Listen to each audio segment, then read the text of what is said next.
Florida Congressman Michael Waltz joins us now. So, Congressman, when he says he's not going to change anything, do we take him at his word? When he says he wants to work with Republicans, do we take him at his word? What do you think is going to happen now that you're on the cusp of being the majority in the House?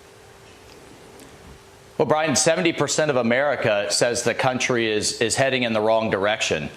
So I'd like to be an optimist and believe that he'll work with us. But, you know, in that same speech, he then gave a whole list of things that he isn't going to change. The Green New Deal that they just passed, $380 billion, that's going to increase our dependency on China, and a whole host of other provisions that he said are hands off. So we'll see.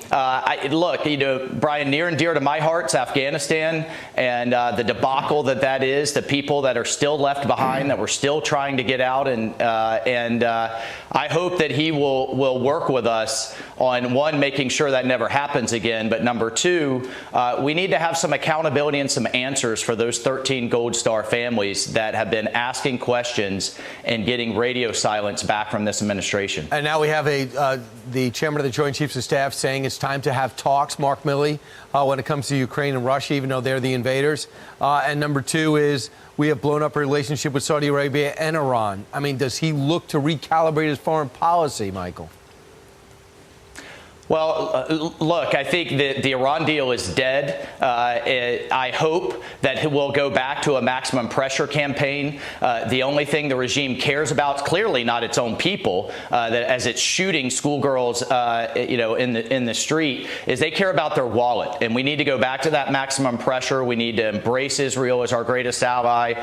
We need to show strength on the world stage, and we need a Reagan-style military buildup and modernization when it comes to China and when it comes to the CCP, and make it very clear to them what we will and won't do when it comes to Taiwan. I think those are areas we can work together. I hope we can learn from the mistakes of Ukraine, for example, in Taiwan, and arm them up right now. And you know, he's got to work with us on the border, Brian. It's a disaster. Everybody knows it. It's obvious. And there are some practical things that we can get done. All right. I want to have your message. You're still in the National Guard, Green Beret, still in Congress. What's your message on this Veterans Day, where all our branches are sucking wind when it comes to recruiting?